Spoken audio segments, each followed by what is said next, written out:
la mën a nekk di ñu teewlu ñu leen di nuyu bu baax a baax tey nag si guddi gi alxames bi entretien bu spécial bu très spécial la leen indil ndax on a un invité spécial boo xam ne ni moom farataalu sax def yu mel nii waaye baabu moom xaw ma fan na ko jaar ba am ko waaye laataa ma koy nuyu moom damay nuyu Babacar Kébé bàyyi ko mu nuyante ñuy teewlu. Mouhamed maa ngi lay fay di am mbégte bu mag a mag partagé ak yow plateau bi mais surtout suñu invité mën naa jàpp ne faveur bu mag a mag moom la ñu defal parce que peut-être depuis quelques années ñu bare bëgg nañu opportunité bu mel ni wala occasion bi pour waxtaan ak moom mais mu nekk ci activité ba du mën a antu donc bu ñu ko amalee tey ji dañ ko ci remercier bu baax a baax ci possibilité boobu am mbégte également jàkkaarloo ñi nga xam ne ñu ngi ñuy teewlu. jërëjëf Babou suñu gan tey moom mooy Bouba Ndour nekk directeur des programmes télévision Futur Média waaye tamit ñu ràññee ko bu baax a baax si wàllu musique ràññee ko bu baax a baax aussi si lépp loo xam ne ni question d'actualité la mu si génne ay xalaat yu am solo chaque vendredi si émission jàkkaarloo tey nag ñun ñooy jàkkaarloo ak moom donc Bouba maa ngi lay nuyu baal nga ñuy teewlu. maa ngi lay fay Mouhamed di nuyu Babacar. di nuyu ñi nga xam ne ñooy suivre Seneweb ñëpp di nuyu sama xarit Salam. yoo xam ne yàgg nañu depuis Amérique. donc fii sama kër la. c'est vrai waay. vraiment di nuyu waa Sénégal. di nuyu aussi diaspora bi parce que nekk ngeen ñoo xam ne je pense que tey jii nii ku ne portaayu.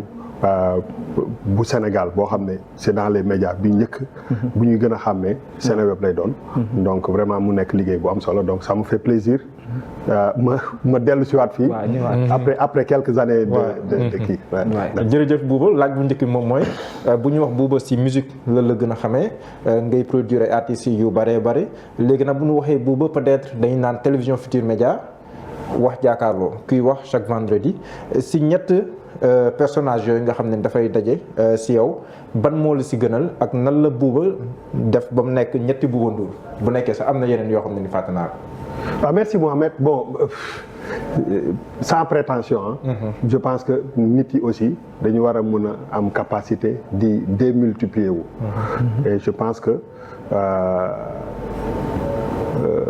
man ku ma xam ni dama xaw a sob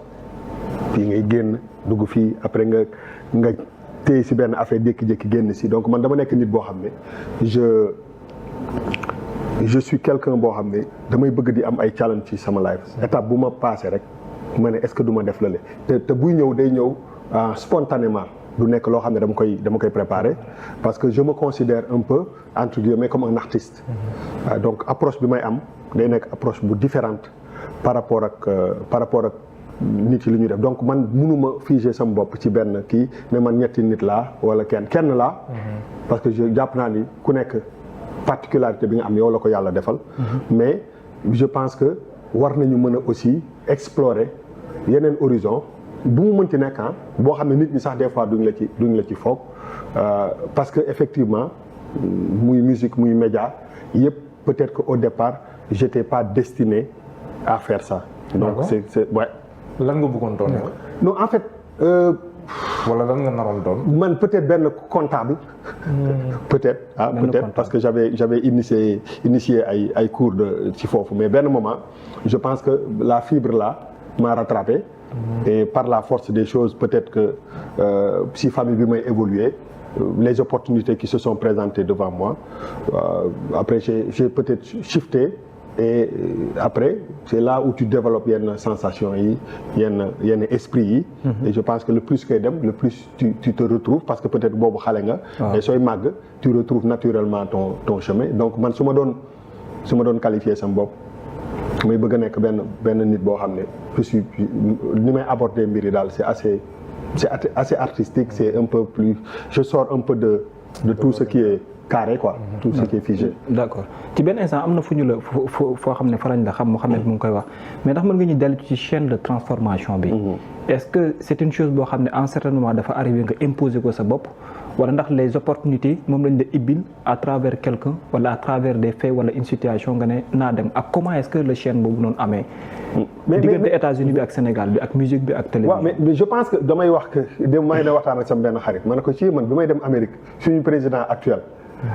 peut-être que boobu mi ngi dugg primaire mi ngi amoon 8 ans. 8 ans peut-être le président est né en 86. waaw il a 45 ans. waaw quelque chose comme ça. xam nga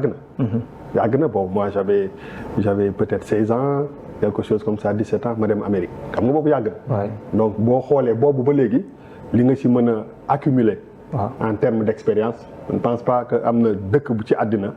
boo xam ne macha allah sant yàlla teguma fa sama tànk di mën a wax yeneen langues yi di comprendre aussi yeneen mentalités yi loolu dafay ubbi day ubbi xel parce que pour man meilleure école mooy école de la vie parce que foofu ngay mën a acquérir expérience yoo xam ne une personne bu am benn trajet académique strict peut-être que mën na bañ a am jànkoonteel ak expérience yu mel noonu donc man mais boo seetee si li ma évolué yëpp dafa am c'est connecté d'une façon ou d'une autre parce que pour moi muy la production muy les médias tout ça c'est connecté am na fu mu commencé am na fu mu teere et c'est presque aussi benn trajectoire boo xam ne dafa am ku ko initié parce que qui connaît mon grand frère c'est que c'est un artiste mais après qui est parvenu quand même à dem ci yeneen domaine et exceller fa ubbi fi ay rajo def fi ay dugg ci média et tout ça donc pour moi c'est une suite logique tout est connecté parce que boo jógee ci bii war nga mën boo acquérir yenn expérience yi war nga mën a dal ci leneen et puis tu fais toute la différence. mais wax nga ko nekk rakku ku mel ni Youssou Ndour poids la wala atu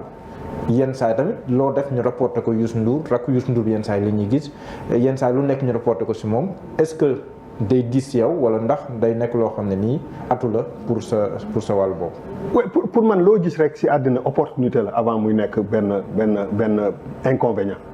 je pense que ku sañoon ñu bëri bokk mu ñu sañoon am mag bu tudd Youssou Ndour. pour ce qu'il représente pour ce qu'il a fait. maintenant tu peux avoir un grand frère comme ça mu mel ni roue buy tourner rek nga langaamu ci roue bi di dem wala mën nga choisir. que roue bi dama ci war a jàpp man tam di pousse pour que mu gën a gaaw moom laay wax nii c'est pas parce que c'est mon grand frère mais c'est parce que patrimoine la pour moi donc moi su ma nekkee ci kanamu patrimoine boo xam ne ñun ñëpp ñoo ko bokk man ak yéen ak keneen mon devoir mooy que ma fexe ba nga xam ne patrimoine boobu lépp lu mu mën a def pour jàppale ba ñu préserver ko pour mu jëm ci kanam ma def ko donc en dehors d'être le frère de sang de Youssou Ndour j'ai une responsabilité parce que ci àddina man dama gëm ni ku nekk rek am na lu la yàlla may et des fois nit ñi yàlla mën na leen may dara mu am ñu leen jege ñoo xam ne li leen manqué ñoom ñoo koy mottali c'est pas parce que c'est ton grand frère wala c'est ton petit frère ku ne rek am nga lu la yàlla may et moi je suis si nit ñooñu nga xam ne dama bëgg indi valeur ajoutée dama bëgg indi ma différence su ma nekkul fenn dama bëgg nit ñi sentir ne kii de nekk fii parce que am naa rôle bu may jouer bu am solo et je pense que loolu ça se mérite c'est pas parce que tu es le frère de quelqu'un que nga koy am damay dajeeg nit yu bëri honnêtement rarement lañ may laaj Youssou quand on me voit Bouba Ndour lañ may wax waaw et loolu c'est parce que peut-être que si sama yoon je suis parvenu à man sama bopp ma définir sama yoon ma am sama own personnalité boo xam ne quand les gens me voient ils ont beneen aperçu ci man en dehors d'être le frère de l'autre et je pense que loolu muy doom muy mag muy rak muy yaay ku nekk rek am nga ci biir famille koy ndamoo mais fexeel ba yow ci sa bopp nga mën a nekkal sa bopp xam nga am na Youssou Ndour bu naan baaxi yaay am na solo baaxi baay am na solo waaye baax ci sa bopp moo ëpp solo donc je pense que baax ci sa bopp c'est être soi-même et essayer effectivement tey jii nii bu ñu nee Youssou Ndour ñu ne kii de taxawu fa rek parce que rakk la parce que bëri na rakk yu yàqal mag bëri na doom yi xool tam rakk Youssou Ndour yaa si gën a fës